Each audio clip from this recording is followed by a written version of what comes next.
जय श्रीराम. सुस्वागतम मित्रांनो.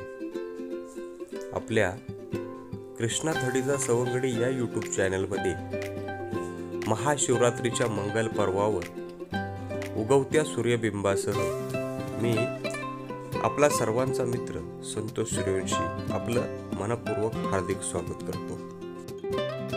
मित्रांनो, महाशिवरात्र म्हटलं की कृष्णामाई पंचक्रोशीतील वैगाव आणि परिसरातील भाविकांचं श्री क्षेत्र महाबळेश्वर येथील शिवलिंगांचं दर्शन हे ठरलेलं. वैगाव ते किटस पॉइंट दरम्यानची 2 ते 3 किलोमीटरची डोंगरी चढण पायदळी तुडवत असताना आलेला थकवा घालवण्यासाठी घोटभर पाणी आणि समोरचा विहंगम नजारा हा पुरेसा ठरत असतो. आणि तरीही चुकून उरलाच थोडा थकवा तर सह्यागिरीच्या एसीची थंडगार हवा आणि एखादी शिवगर्जना पुन्हा सर्वांना ताजतवानं करून टाकते.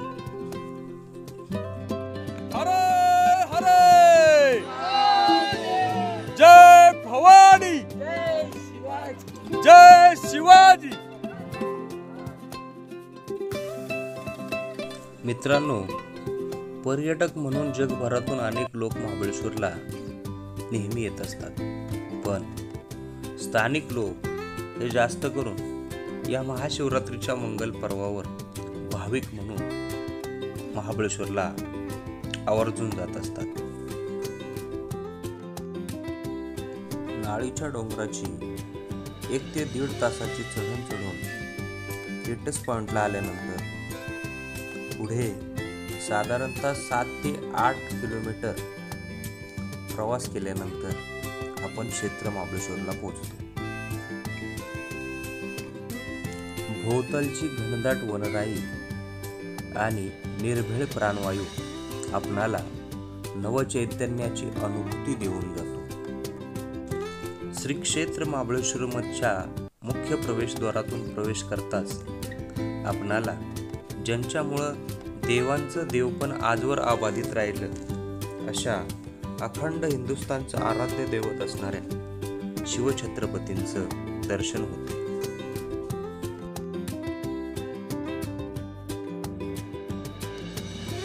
शिवछत्रपतींच्या त्या मनोहर प्रतिमेचं सौंदर्य डोळ्यात साठवत आम्ही यात्रेच्या विविध दुकानांच्या गर्दीतून वाट काढत चपलांची योग्य व्यवस्था लावून दर्शन रांगेमध्ये येऊन उभं राहिलो.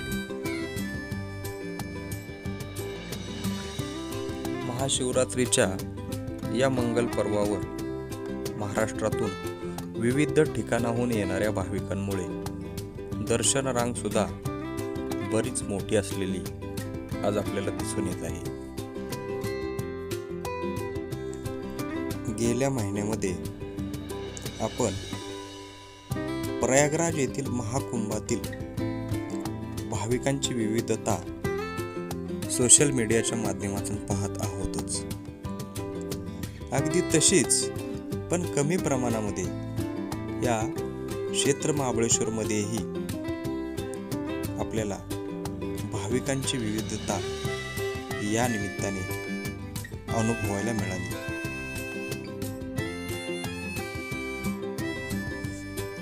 आपण या दृश्यातून समोर जे पाहतो आहे हे पंचगंगा मंदिराचे प्रवेशद्वार आहे. श्री क्षेत्र महाबळेश्वर येथील दर्शनांपैकी प्रारंभीचे आणि अगदी महत्त्वाचे दर्शन या मंदिरामध्ये म्हणजे पंचगंगाच्या उगमस्थानीचे. या ठिकाणी गायत्री, सावित्री, वेण्णा, कोयना आणि कृष्णा या नद्यांचा उगम झालेला आहे आणि या पंचगंगांचे तीर्थ एका गोमुखातून या ठिकाणी मिळते. या तीर्थाने सुचिरभूत होऊन भाविक पुढे महाबळेश्वर, अतिबळेश्वर आणि कोटेश्वर अशा दर्शनांना जात असतात.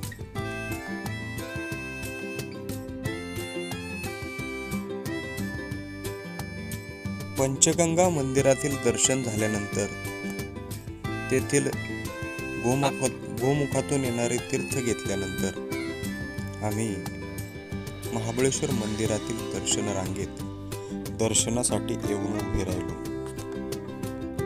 मंदिरात कॅमेऱ्याला मनाई असल्यामुळे काही दृश्य आपणाला पाहता येणार नाही.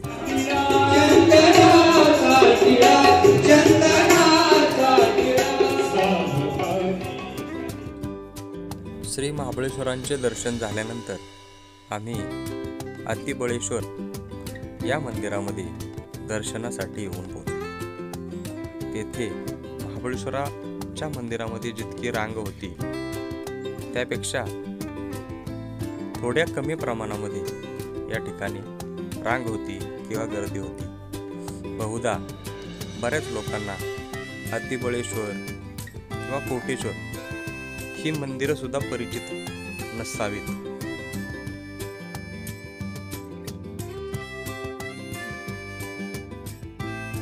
महाबळेश्वर आणि अतिबळेश्वर येथील दर्शन झाल्यानंतर मंदिराबाहेर जी भाविकांसाठी फराळाची व्यवस्था होती त्या फराळाचा लाभ घेऊन आम्ही कृष्णाबाई मंदिराच्या दिशेने मार्गस्थ झालो. कृष्णाबाई मंदिर हे प्राचीन आणि ऐतिहासिक मंदिर आहे. या मंदिराचे बांधकाम 1888 साली रत्नागिरीचे त्यावेळेचे राज्यकर्ते जे शासक होते त्यांनी केलेलं आहे. हे मंदिर अतिशय पाहण्यायोग्य आणि खूप जबरदस्त असे बांधकाम केलेले, दगडी बांधकाम केलेले आहे. त्यावर उत्कृष्ट असं दगडांवर नक्षीकाम केलेलं आहे. खूप सुबक नक्षी या प्राचीन मंदिरावर कोरलेली आपणाला पाहायला मिळते. या मंदिराच्या परिसरातून कृष्णा खोऱ्यातील जे घाटी सौंदर्य आहे, जो विहंगम नजारा आहे, याचं दर्शन या मंदिराच्या परिसरातून पर्यटकांना मिळते आणि सर्वजण त्याचा मनमुराद आनंद घेत असतात. अतिशय सुंदर असं हा एक पॉइंट पर्यटकांच्या दृष्टीने बनलेला आहे.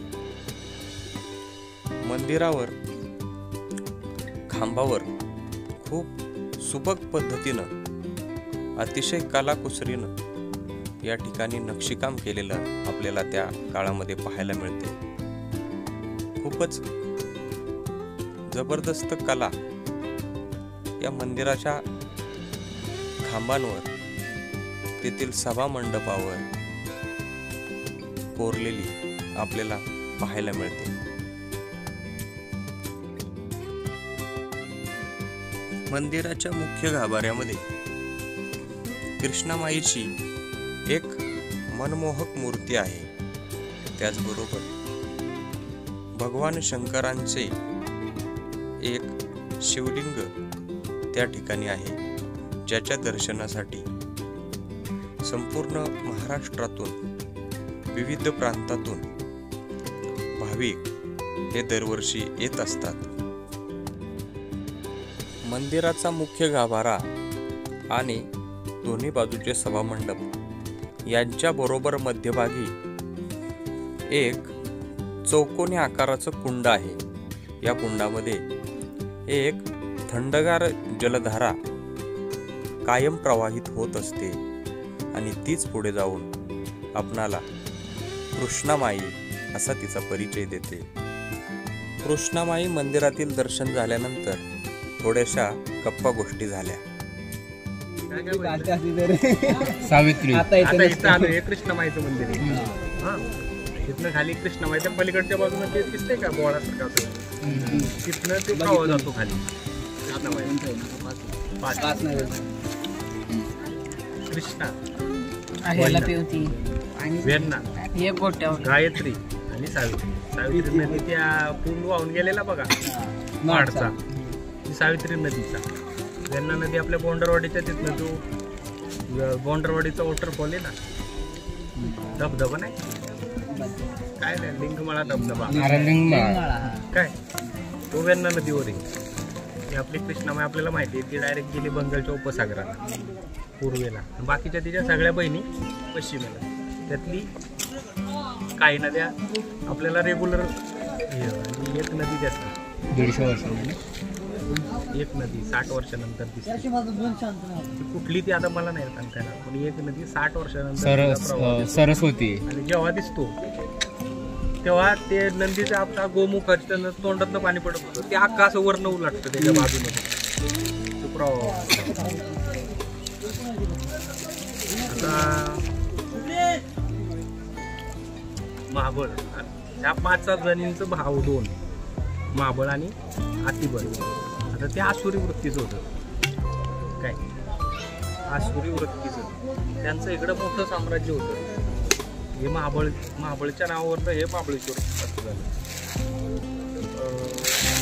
महाबळ आणि आतिबळ 2 भाऊ, त्यांचं साम्राज्य, आणि त्यांचं कोट्यामध्ये काय होतं, सैन्य. आता त्यांनी इतका उच्छाद मांडलेला की त्यांचा पराभव करायसाठी साक्षात म्हणजे ब्रह्मा, विष्णू आणि महेश यांना इकडे यावं लागलं त्यांना ती ठार करायसाठी. त्यांना आता माहिती की आता देव आले म्हणजे आपण संपणारच, पण त्यांनी सांगितलं मग आमचं काय इथं राहणार, आमचं तर हे साम्राज्य आहे, आमचं काहीतरी राहिलं पाहिजे नाव. मग ते म्हणले ब्रह्मदेवानी याचा वध केला महाबळेश्वरात म्हणजे महाभारत, आणि तिथं शिवपिंड झाली, तर तिला नाव पडलं महाबळेश्वर. त्याच्या स्मृतीची ती पिंड, महाभारताचा वध केला ब्रह्मदेवानी आणि त्याच्या स्मृतीची ती पिंड उभारली ब्रह्मदेवानी, तिचं नाव काय महाबळेश्वर. विष्णूनी काय केलं, आतिबलाचा वध केला. आतिबलेश्वर आपल्या बाजूला होता बघा, तिथं म्हणलो आपण तिथं जायचंय.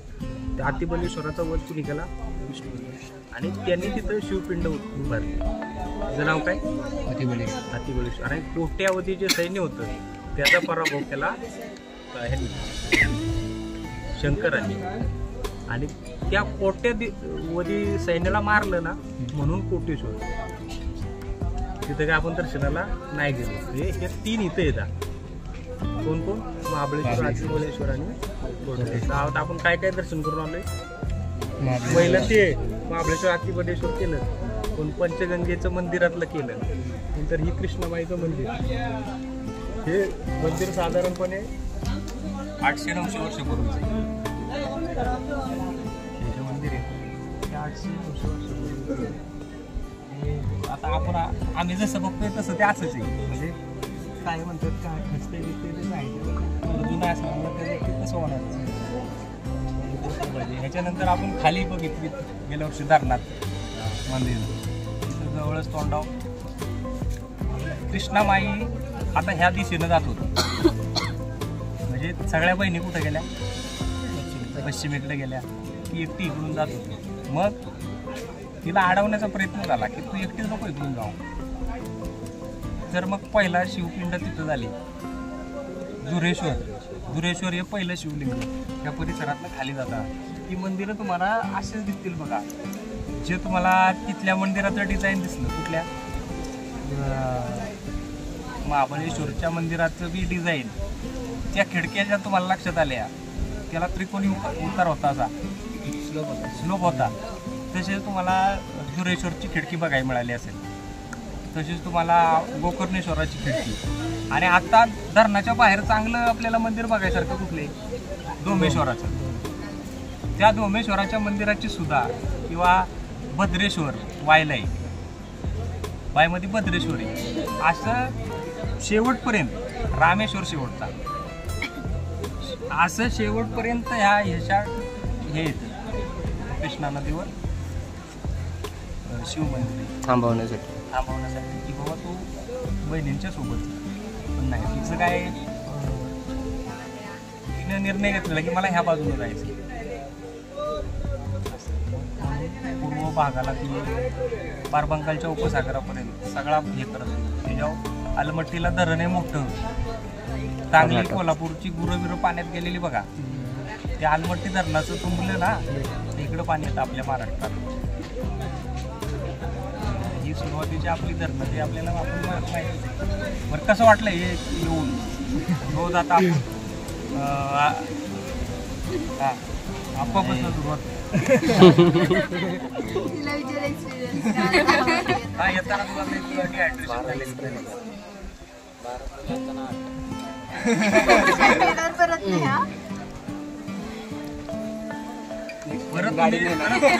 परत तुम्ही याल तेव्हा आम्ही तुमच्यावर असतो, पण तुम्ही ज्याच्या सोबत याल म्हणजे नाही का, जे तुमच्या सोबत असतील त्यांना ही माहिती सांगा, ही हिस्ट्री आहे महाबळेश्वरची. आणि तुम्हाला सांगतो आपल्याकडे हे जंगल आहे, या जंगलात अनेक अशा वनस्पती आहेत, म्हणजे प्रत्येक इथली एक बी गवताची काठी सुद्धा बिनकारणाची उगवलेली नाही, त्या औषधी ह्या ह्याच्यामध्ये ह्या परिसराला काय म्हणतात दंडकारण्य.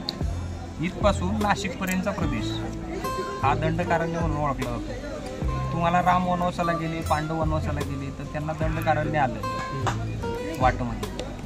आता प्रभू रामचंद्र कुठले होते? अयोध्या उत्तर प्रदेशमध्ये. तिथनं त्यांना इकडे यायला लागले वनवास. त्यानंतर मग ते दक्षिणेला गेले, मग लंकेत गेले.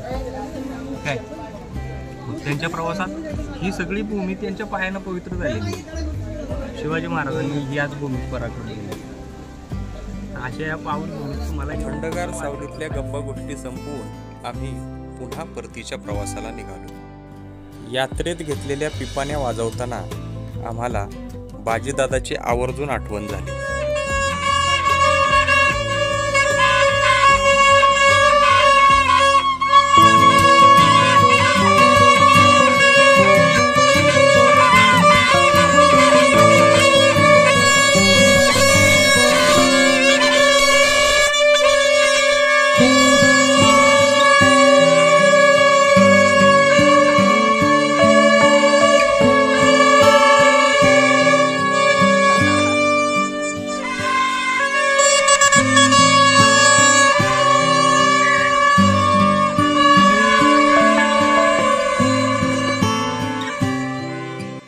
लहानपणी अनेकदा आम्ही आमच्या बाजीदादासोबत या क्षेत्र महाबळेश्वरच्या यात्रेला आवर्जून जायचो. आणि या यात्रेमध्ये प्रसाद घ्या अगर घेऊ नका, पण जर पिपाणी घेतली नाही तर या यात्रेला मजाच आली नाही असं आम्ही म्हणायचो. आज त्या आठवणी या पिपाण्यांमुळे ताज्या झाल्या. खरंच काय दिवस होते ते. मित्रांनो, व्हिडिओ शेवटपर्यंत बघितल्याबद्दल धन्यवाद. आपणाला हा व्हिडिओ कसा वाटला हे कमेंटमध्ये सांगायला विसरू नका. व्हिडिओ आवडल्यास लाईक करा, शेअर करा आणि चॅनलवर नवीन असाल तर आपल्या चॅनलला सबस्क्राईब करायला विसरू नका. जय श्रीराम.